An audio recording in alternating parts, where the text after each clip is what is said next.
There was once a farmer who lived on a fine farm called Leaguer. It lay in the side of a hill, and there was a nice wee burn that ran past the side of it. And it was a nice wee place, and the farmer there lived with his wife and his 7 sons. And they all worked hard on the farm to make a living for themselves. Well, that's not actually quite true, because the youngest son didn't actually do much. He just lay by the side of the fire raking through the ashes, and he became covered in ashes, so when he went outside the ashes would blow from him like smoke from a bonfire, and they called him ansipattle, which just means ash raker. And his brothers hated him, and they would give him a kick as they walked past, ansipattle. And his parents just stood sadly over him and just shook their head and went, boy, He would never amount to anything. But he was a great storyteller, was ansipattle, and in his stories he was always the hero that fought the dragon and won the princess. And his brothers hated him for that. Now one day, a terrible thing happened, because the stoor worm arrived at the land where ansipattle lived. And this wasn't any stoor worm, this was the Mester stoor worm, the biggest and baddest stoor worm in the sea. Now stoor worms were a race of sea monsters, but this one, the father of them all, had grown so big that he was wrapped right the way around the world. And every time he moved, he would cause earthquakes and tidal waves. He could sweep whole towns into his mouth with his forked tongue. He could split the loftiest castles. He could crack ships between his forks of his tongue and just suck the crew out and munch them down. And what was worse is that its breath was poisonous. It was even worse than David Campbell's after a night on the whiskey. And anything that it touched would be killed. Crops would fail, animals, people would die. It was a really bad creature, unlike David. And what was worse was that it was at the land where ansipattle lived, and it had started to yawn. Now that was a bad sign, because it didn't mean that it was tired. It meant it was hungry, and it wanted to be fed. Well, the king gathered all his advisors together and tried to find out, well, what can we do? How can we manage to get rid of this beast? Nobody had an idea. And one of these guys said, well, there's a spaeman, a wizard, who lives up the mountain there. We should ask him. He's a wise man, he'll know what to do. So the spaeman was sent for, and he came into the court, with a big, long, flowing white beard and the staff in his hand, the kind. And he came in, and the king said to him, right, what can we do to get rid of the stoor? Well, your majesty, said the spaeman, the stoor worm has grown old now, and he's travelled all over the world, and he's eaten all sorts of exotic people from all sorts of exotic countries. And he's developed a bit of a sweet tooth in his old age. So if you were to feed him 7 maidens every Saturday morning for his breakfast, he would leave the land in peace. So every Saturday morning 7 maidens were bound hand and foot, and they were placed on a flat rock in front of the stoor worm. When the stoor worm woke up in the morning, he would yawn 7 great yawns, and then he would flick out his forked tongue, and he would pick the girls up one by one and eat them like sweets. Now, one day, ansipattle and his father and family were there watching the monster eating his terrible breakfast. And the old man was distraught. He was saying, I've got 7 sons, and there'll soon be no maidens left in the whole kingdom, and who'll marry my boys and have families that'll look after us when we're old and grey and need to be helped? And ansipattle just said, well, I could fight the stoor worm, I'd kill it. His brothers just laughed and threw stones at him and drove him off. Now that night, back at Lager, Ansipattle was lying by the side of the fire, raking through the ashes as usual. His mother says to him, "Son, go out to the barn and tell your brothers that their supper's ready." Now his brothers were in the barn, and he was threshing corn, beating the grain off the straw with old flails. Ansipattle went in and he went, "Boys, supper's ready." And his oldest brother just went, "Get him!" And they all jumped on top of him, and they piled straw on his head, and they sat on his head, and they would have suffocated him. But their father came in to see what was taking them so long. When he discovered that they were trying to murder their brother, well, he was, they was a bit upset about this, because it's kind of not the done thing, really, And so they all got what we call a nugget back home, slap it on the side of the lug, send this Greeks. And then when we were sitting at the table, the old man was still very unhappy about this, and he was scolding his sons about horrible behaviour to their brother. And Ansipattle just said, "It's all right, father, because if you didn't come out when you did, then I was just about to give them all a good thrashing myself." And his brother said, "Oh yeah, why didn't you then?" And he says, "Well, I'm saving my strength." And they said, "You saving your strength? That's a lot. What for?" And he said, "Well, for when I fight and kill the stoor one." And his father just shook his head and said, "Boy, you'll fight the stoor one when I mark stones for the horns of the moon." No, time passed, more maidens got me. People were really getting fed up with this now. They said, "Enough is enough. No more maidens. Our daughters are not being fed to this monster." So the king called the spearman down. He said, "Right, we need to find something that will get rid of the stoor once and for all." "Well," said the spearman, "there is one thing that you could do. It's too dangerous to me. I couldn't bring myself to even say it." "Spit it out, man," said the king. What is it?" "Well," said the spearman, "if you were to feed the stoor, the loveliest maiden in the whole land, your daughter, the princess Chamberlain, if he ate her, he would go away and leave our kingdom in peace forevermore." And all the king's men said, no, that's too high a price to pay." But the king said, "No, it's only right that my daughter, my only child, who is descended from the great god Odin, should die so that her people can live. But," he said, "I would ask one indulgence.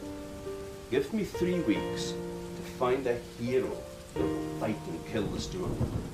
If one can't be found in that time, my daughter will die." So it was decided. A proclamation was sent through the land. The king was offering his magic sword, Snapper, a gift from the god Odin to his ancestors. He was offering his kingdom and also his daughter's hand in marriage to any hero that would fight and kill the stoor. 36 brave knights rode into town. When the first 12 came riding in, took one look at the size of the stoor worm, thought, "Aha!" They rode through the town, out the other end of the town, sneaked back home again. The other 12 fainted and had to be carried out foot first and on their stretchers. The other 12 just sank into a deep depression. Went up to the king's castle and said, "Your Majesty, is there a wine cellar in this house?" "Oh yeah, do now. Why?" "Oh, I see." They just sat and drowned their sorrows in wine. Miserable. And the king was disgusted, because the blood of an older and more noble race flowed through his veins, and he said, "Prepare a boat, I will fight the stoor at dawn tomorrow myself. Bring my sword, Snapper, to me and have everything made ready." Well, the news of this spread through the kingdom like wildfire. The king was going to fight the stoor, the next day at dawn. Now that night, back at Liga, Ansipattle was lying by the side of the fire as usual, and his parents were in bed, and they were arguing. The old man was saying that, well, tomorrow the king's going to fight the stoor. We should go and take my horse, Tico, fastest horse in the land, you know, and we can go and watch this battle. And the old woman was saying, yeah. And he said, what's wrong with you? He said, oh, I'll sewer the night, you know. She goes, well, why might I not be? She says, you've got secrets. I don't have any secrets. He said, what secrets do I have? Well, she said, that horse of yours, Tico, yeah, fastest horse in the land, he said. Exactly, she said. Well, there's something that you do that makes that horse go fast. What is it? Oh, you don't need to know that, he said. Why not? Well, he says, you know, it's a kind of a, you know, sort of, it's a secret. Exactly, she says. And if you've got one secret from me, then you might have others as well. Oh, you might be. So they argued back and forth like that for a while. Eventually the old man gets getting tired and gives up and goes, okay, I'll tell you. When I want the horse to stand still, I give it a pat on the left shoulder. When I want it to run fast, I give it a pat on the right shoulder. But when I want it to run as fast as the wind, I blow through a goose's thrapple. That's the windpipe of a goose. He says, I always keep one in my jacket pocket for emergencies. So when the old woman heard that, she was happy, and soon the pair of them were snoring away, sound asleep. And Ansipattle waited to listen, and then he sneaked over to his father's jacket, and he took the goose's thrapple out of the pocket, and he went to the stable. And when he went there, the horse Tico saw him coming, and it knew that this wasn't his master, so it started to rear up and to neigh and to make a terrible motion. But Ansipattle just gave it a pat on the left shoulder, and it stood completely still. He jumped on his back, and he gave it a pat on the right shoulder, and away it went out the door. And as it ran out the door, it let out a loud neigh. Well, that woke up the old man and his sons, and they ran out and saw the horse disappearing, and they thought it had been stolen. So they took horses and they set off and chased after it. And the old man was just about catching up with it, and he shouted out, hi, hi, ho, Tico, whoa.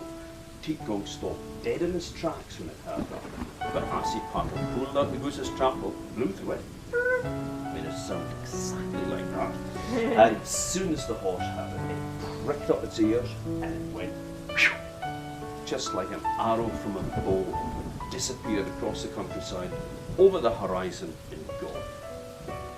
The old man and the sons just reined in their horses and sadly turned around and went home. They thought, I won't see that horse again. Now Ansipattle rode all night until he came to the top of a hill, and down below there was a great dark bay, and in the great dark bay there was a big black island, but it wasn't really an island at all. It was the stoorworm's head. He rode down to the shore, and there was a small cottage just by the shore, and he went in, and there was an old woman that lived there by herself, and she was lying in the box bed sound asleep with a grey cat curled up at her feet. And she had rested the fire for the night. Now, you see, in those days it was considered to be very bad luck to let your fire go out, but the luck of it was depended on the fire. And so it was kept glowing all night using damp paints just to keep it going, smoldering. I suppose as well firelighters hadn't actually been invented as well, but you might have seen but it was just glowing away. And so Ansipattle took an iron pot, he took the tongs, he picked a glowing peach out of the fire, and he put it in the pot, and he headed off down to the shore to where the king's boat was riding at anchor. And the king had a man on board the boat, and he was very cold, you know, he was rubbing his hands together, stamping his feet and trying to keep warm. And Ansipattle said, Hiya, how's it going? Cold. He said, oh, I was just going to light a wee fire here and boil some limpets for me breakfast. Would you like to come and have a warm by the fire? The guy said, oh, I'd love to, but I can't leave the boat. I mean, I'll get into so much trouble, you know, I'll get a good hiding if I left the boat unattended. Well, you'd better stay where you're at, he said. So Ansipattle started to scrape a scoop in the ground like he was making a heart. And then he shouted, oh, gold, gold, I found gold, there's gold here. And the man said, what, gold? He jumped off the boat, ran past Ansipattle, pushed Ansipattle off the boat and started digging in the dirt like a dog. Ansipattle picked up the boat, beat it, and ran down to the boat and cast off the rope, hoisted the sail, and sailed across the bay. And as he looked behind him, he could see the king and his men had just arrived on horses as he was heading across the bay towards the stoor one's head. And as he reached the great monstrous head of this beast, the sun appeared above the horizon, and the first rays of the sun kissed the stoor one's eyes, and he started to wake up and yawn with the first of the 7 great yawns. Ansipattle positioned the boat in front of the mouth so that when he yawned again for the second time, he was swept into the open mouth on the great cascade of water that ran into the monster's mouth. In its mouth, down its throat, down, deeper and deeper into the stoor worm's belly. Now, I don't know if you're familiar with the internal plumbings of a stoor worm. No, you're a doctor, aren't you? So maybe you should have some idea about this. But in case they didn't get this in medical school, I'll fill you in. Now, the inside of the monster was like a great long tunnel. And every now and again, a small tunnel ran off down here, and another one ran off down that way. And some of the water went running off down there, and some went gurgling off down there, until the water got shallower and shallower, and the boat grounded. Now, the inside of the stoor room glowed with a soft green phosphorescent glow. The type that we used to see on fish dying in the fire in old houses in Orkney many hundreds of years ago. So, green phosphorescence, you could see what he was doing. He took his pot, he was picking it, and he ran and he ran and he better ran until he found what he was looking for, the stoor worm's liver. Now, you know how much oil there is in fish livers? Imagine the amount of oil in stoor worm's liver, you know. It would solve the world's energy crisis problems forever, you know. So, he got out his knife and he cut a hole in the liver of the stoor worm and he put the glowing peat into it, and he blew and he blew and he better blew till he thought his head would burst on that peat until the oil caught fire and spluttered into flames. Now, meanwhile, the king was having a really bad day because, I mean, apart from the fact he had to get up really early in the morning, you know, which is enough to put me in a bad mood for the rest of the day anyway, you know. He then had to go and face certain death, fighting a monster, and his kingdom would be destroyed. You know, it was not a good day for him. And then, just to make matters worse, he arrives at the scene of this great epic battle, just in time to see some idiot steal his boat, sail across the bay, and get swallowed alive by the stoor worm. Oh, great. You know, it just doesn't get any better, does it? So they're standing on the shore, not very happy. And one of the king's men said, Your Majesty, I've never seen the stoor worm do that before. He said, do what? Well, look, he's kind of, you know, sort of smoking. I said, what do you mean smoking? Look at him. So he looked, and sure enough, black smoke was pouring out of the monster's mouth and out of his nostrils. And the stoor worm was kind of feeling not too well, you know. He was probably thinking, God, I should have had that last maiden, you know. It didn't agree with me, you know. And he started to feel sick. And he started to retch. And he went, and he spewed up all the water that was in his belly. And on top of the great wave that came cascading out of the mouth, right on top, like a surfer on board, was Ansipattle in the boat. As soon as the king and his men and the old woman and her cat from the house and all that came out to see what the noise was about, saw this tidal wave coming towards them, they all ran up the hillside to safety. The wave crashed, and Ansipattle in the boat was cast up right next to the king. Now the stoorworm's days were numbered. The black smoke filled the sky until it completely blocked out the sun, turned day into night. And in his dying agony, the stoorworm shot out his huge forked tongue, and he caught hold of the moon. It went so high in the sky, and they said he would have pulled the moon out of the sky. But the fork of his tongue slipped over the horn of the moon and came down to earth with a crash. And it left a great hole in the surface of the earth that cut off the land of the Danes and the Swedes from, It left a huge hole in the surface of the earth that cut off the land of the Danes from that of Norway and Sweden. And this hole filled with water, and it remains there to this day, only now we call it the Baltic Sea. And if you look at the map, you can see the great forks of the stoorworm's tongue very easily. Well, the monster's days was numbered. It rose its huge head up into the sky, and it came down to earth with a crash. And some of its teeth got knocked out and fell in the sea. And this made the Orkney Islands, which is where I'm from. The head rose up a second time and down with a crash. And more teeth were knocked into the sea, and that made Shetland. A third time the head rose and crash, and more teeth were knocked out into the sea, and that made the Faroe Islands. And then it curled up into a tight ball and died. And there it remains to this day, only now we call it Iceland.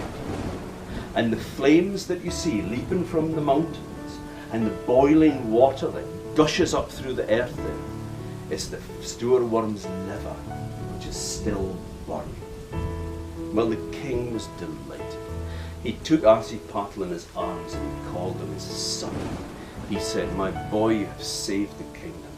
My sword, Sickersnapper, is yours, as indeed is the kingdom, and my daughter, if she will have you." And the princess was brought over, and when she saw Ansipattle, thought he was covered in ashes. He was an incredibly handsome young man under that, and she fell deeply and madly in love with him. And soon after that, the two of them were married and lived in happiness from that day on. And as they say, if they're not dead, they're living yet. Oh.